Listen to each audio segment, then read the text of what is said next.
Bonjour à tous, j'espère que vous allez bien. Bon, il y a quelques mois maintenant, j'étais à la ferraille déposer plusieurs merdes que j'avais.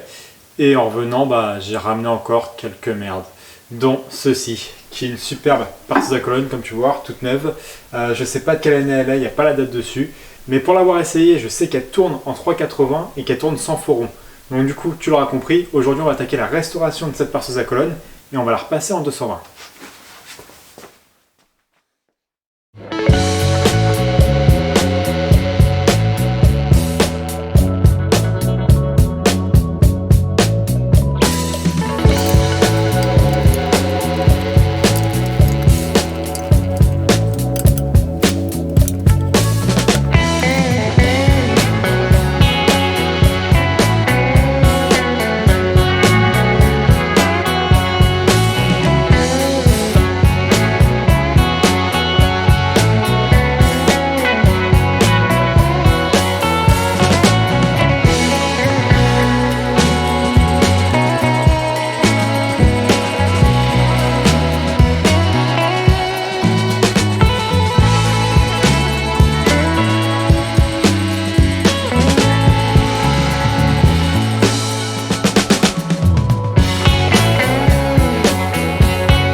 Je viens de terminer de démonter la perceuse à colonne. Il me reste encore juste la poulie qui entraîne le mort en fait, que j'arrive pas à démonter et que je vais démonter en off.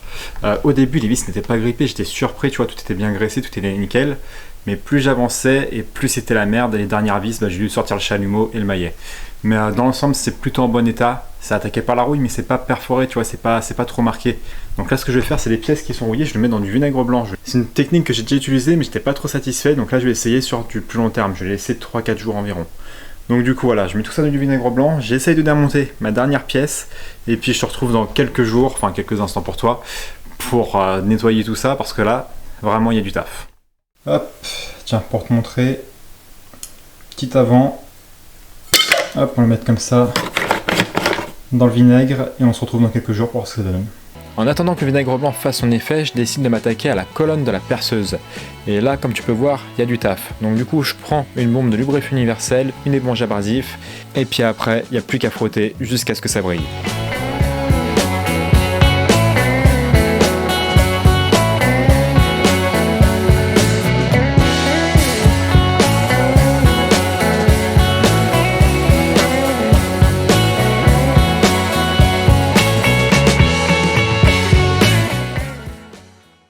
Bon, mes pièces, elles ont passé 48 heures dans le vinaigre fermé. Je tiens à préciser ça, parce qu'en fait, comme ça, les vapeurs de vinaigre restent dans le bocal et ça permet de dérouiller normalement plus facilement.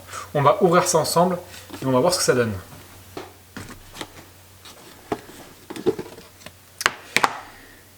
C'est assez surprenant pour pas te mentir. Je sais pas si tu vois correctement. Je sais pas si tu vois en fait l'espèce de dépôt qui s'est formé autour. On dirait presque du graphite en fait. Et quand tu frottes, on va frotter tout ça, on va voir ce que ça donne, mais franchement ça a pas mal marché.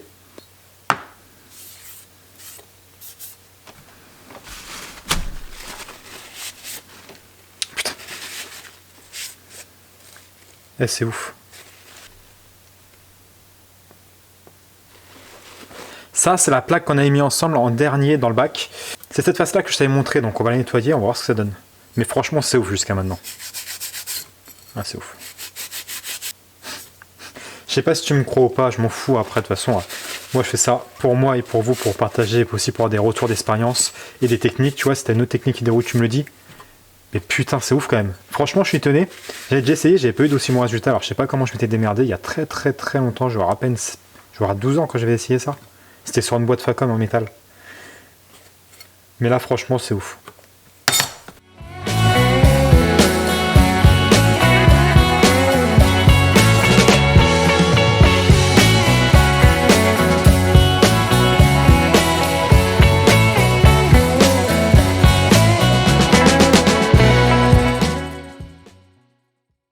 Maintenant, ce que je vais faire, c'est je vais en fait décaper toutes les pièces, comme toutes les pièces qui sont peintes en fait, comme celle-ci, tac, hop, avant de les repeindre avec une nouvelle peinture martelée, Donc moi j'ai voulu le faire à l'américaine au début. À l'américaine en gros, j'ai pris un décapot peinture, hop, j'en ai plusieurs, hein, j'en ai essayé 3 différents.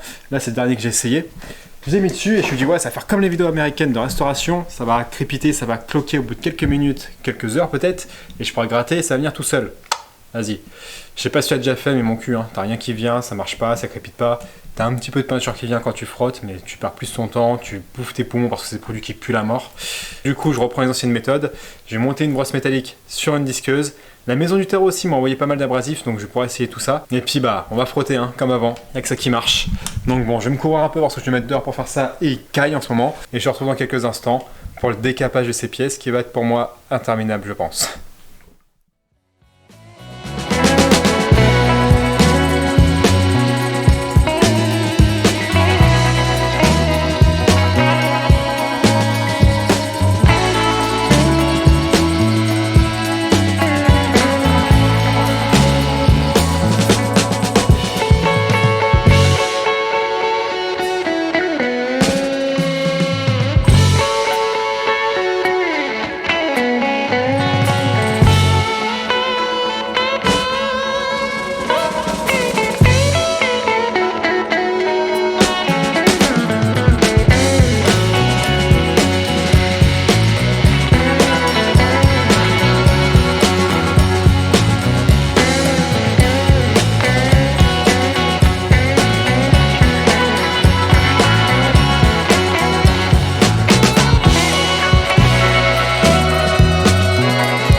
Moi au final j'ai mis 3-4 heures à décaper, dérouiller et dégraisser toutes les pièces. Là je vais faire un petit truc pendant que je suis encore dégueulasse. Je vais faire un peu de soudure, je vais te montrer rapidement.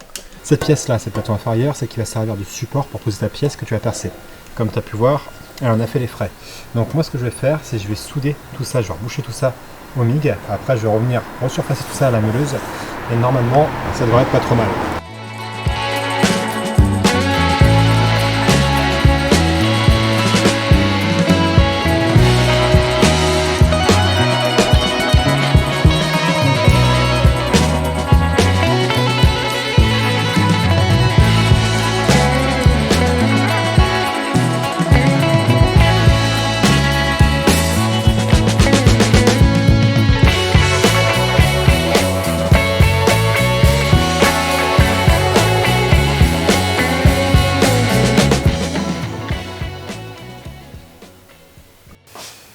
Bon, et ben maintenant il ne reste plus qu'à passer à la peinture. Donc pour la peinture, je vais partir sur une peinture martelée.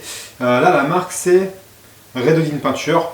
Je ne sais pas ce que ça vaut comme peinture. Moi j'avais essayé celle de Parkside, elle était vraiment super, mais je n'en ai pas retrouvé. C'est pour ça que je suis pas reparti sur la peinture Parkside. Celle-là est beaucoup plus chère, hein. La Parkside j'avais payé 15 € le litre, celle-là j'ai payé 30 € le litre. Donc c'est 2 fois plus cher.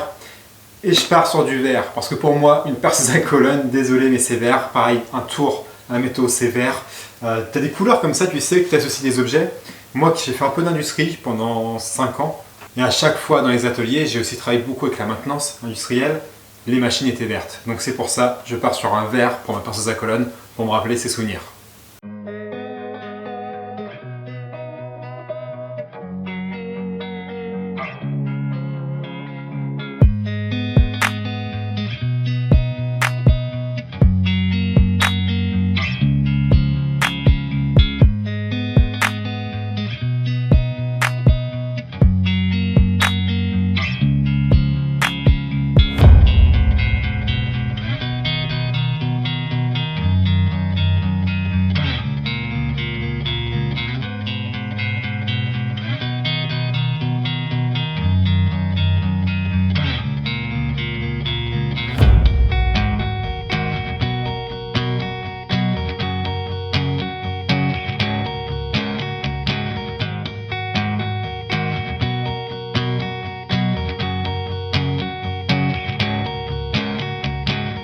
La peinture de la perceuse à colonne est enfin sèche.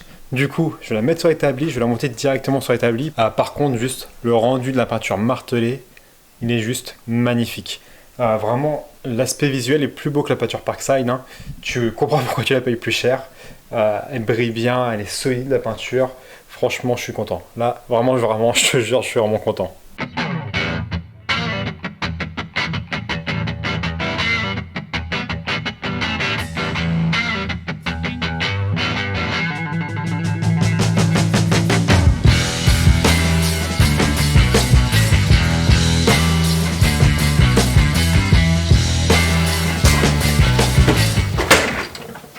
Bon, avant de continuer le montage de ma machine, ce que je vais faire, c'est que je vais reprendre tous les filets, tous les taraudages avec des tarots. Donc moi, bien sûr, je vais utiliser les tarots que la maison du tarot m'a envoyés. Par contre, je te donne un petit conseil. Si toi, tu fais du taraudage, et si tes tarots vont te servir quasiment qu'à reprendre des filetages existants, comme ceci, juste pour enlever la peinture, pour enlever la crasse, etc., je te conseille de partir sur des boîtes de tarot machine. Pourquoi? Des boîtes de tarot machine, en fait, tu n'as qu'un seul tarot que tu peux utiliser soit à la main et à la machine, comme son nom l'indique, mais surtout, c'est beaucoup moins cher qu'une boîte comme j'ai là, qui est complète. Et en plus, une boîte comme ça, si tu fais que de la reprise de tarot existant, tu n'en auras pas l'utilité. Donc voilà, c'est un petit conseil économique. Si tu cherches des tarots machines, bien évidemment, je t'invite à aller voir la maison du tarot. Ils ont des très bons coffrets. Et puis moi, là, je vais monter mon tarot et je vais reprendre tous mes filets un par un.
Bon, instant de vérité, je viens de faire le branchement de la perceuse à colonne. Donc c'est une perceuse à colonne en 3,80, je l'ai passé en 220 avec une technique qui est expérimentale pour moi. Normalement, théoriquement, ça marche. Moi, je l'ai jamais fait jusqu'à maintenant. Si ça marche, on fera une vidéo. Maintenant, je vais la brancher. Donc tu vas voir, soit va faire tout noir, tout va sauter, soit ça va tourner. Pendant que je vais brancher, je te laisse mettre dans les commentaires si tu penses que ça va marcher ou pas.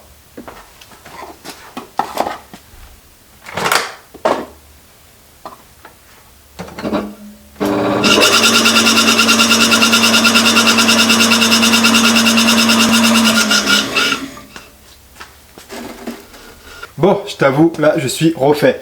Si ça t'intéresse que je te fasse une vidéo sur comment passer une machine de 3,80 à 220, tu me mets dans le commentaire. Et si la vidéo fait, on va dire, allez, 5000 vues en un mois, je te la sortirai d'ici un mois. Et c'est pas du chantage, hein, je te motive juste à partager la vidéo, la liker, la commenter, histoire de la faire monter dans les stats pour qu'elle marche comme il faut. Bon allez, moi je passe mes câbles au propre et je te montre le résultat final dans quelques instants.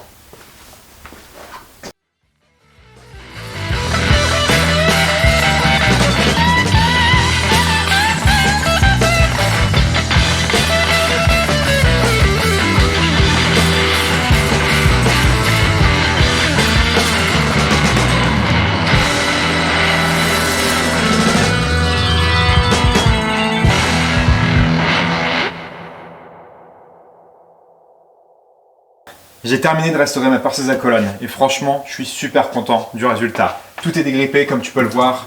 Évidemment, elle tourne correctement. Le moteur, c'est le moteur d'origine qui est en 3,80. Comme je te l'ai dit, je l'ai passé en 220. Je la trouve juste magnifique. Le seul petit bémol, en fait, c'est la course qui est pas excessivement grande sur cette machine-là. Si par hasard, dans ton terrain, dans ton garage, dans ta grange, tu as des machines comme ça en 3,80, que tu ne te sers pas parce que justement tu n'as pas de 3,80 ou parce qu'elles sont complètement pourries, grippées, etc. Avant de les emmener à la ferraille, n'hésite pas à m'envoyer un mail. Il y a mon adresse mail dans la description de la vidéo, tu me fais un petit mail et je t'en débarrasserai avec plaisir. Vraiment, je te jure, ce sera avec grand plaisir, je serai comme un gosse que je t'en débarrasserai. Sur ce, je te laisse sur les images de ma machine restaurée et je te retrouve très vite pour une prochaine vidéo.